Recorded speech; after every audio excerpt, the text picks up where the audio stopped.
प्रयागराज में हो रहे महाकुंभ में भक्तों की भीड़ लगातार उमड़ रही है। देश और विदेश से श्रद्धालु लगातार संगम में डुबकी लगाने के लिए प्रयागराज पहुंच रहे हैं। इस दौरान प्रयागराज जाने के लिए हवाई किराया आसमान के रेट छूते हुए नजर आ रहा है। विशेष रूप से अमृत स्नान के अवसर पर दिल्ली से प्रयागराज के लिए एक तरफा टिकट की कीमत 50,000 रुपए तक पहुंच चुकी है। अगर 28 जनवरी को दिल्ली से प्रयागराज जाने और 1 फरवरी को लौटने का टिकट देखा जाए तो कीमत 50,000 रुपए के आसपास की है। वहीं उसी अवधि में दिल्ली से लंदन का किराया अगर देखा जाए तो 60 से 70,000 का है। इस बढ़ते किराए को लेकर प्रतापगढ़ के कुंडा सीट से विधायक रघुराज प्रताप सिंह उर्फ राजा भैया ने सवाल उठाए हैं। उन्होंने सरकार से अपील की है कि हवाई किराए पर स्थायी नियंत्रण रखा जाए।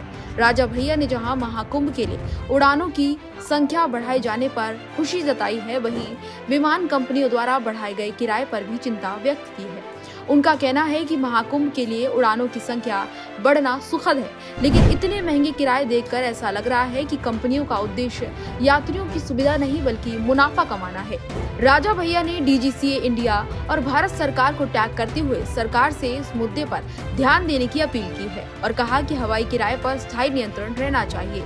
इसी बीच नागर विमानन मंत्रालय ने सोमवार को प्रयागराज के लिए हवाई किराए को युक्ति संगत बनाने के लिए कदम उठाए जा रहे हैं, ये बात कही है। मंत्रालय ने बताया कि महाकुंभ के दौरान बढ़ी हुई यातायात मांग को पूरा करने के लिए उड़ानों की संख्या बढ़ाई गई है और ये व्यवस्था 26 फरवरी तक जारी रहेगी। प्रयागराज के लिए हवाई किराए में बढ़ोतरी को लेकर चिंताओं के बीच विमानन नियामक डीजीसीए के अधिकारियों ने पिछले हफ्ते एयरलाइंस कंपनियों के प्रतिनिधियों के साथ बैठक की और उनसे उड़ानों की संख्या बढ़ाने और किराए को युक्ति संगत बनाने की अपील की।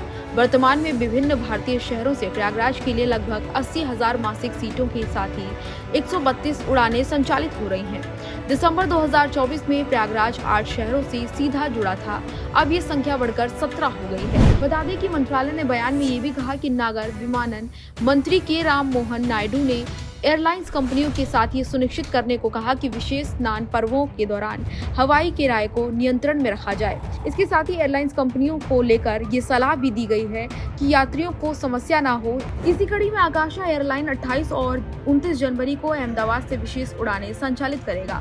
फरवरी में आकाशा एयरलाइंस अहमदाबाद से 9 और बेंगलुरु से 12 उड़ानें संचालित करने की योजना बना रहा है।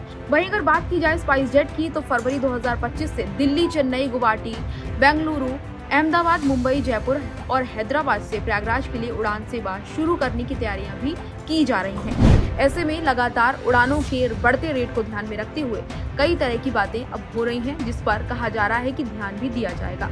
इस पूरी खबर पर आपका क्या कहना है, अपनी राय कमेंट बॉक्स में बताएं। इसी तरह की तमाम और जानकारियों के लिए देखते रहिए भारत एक्सप्रेस।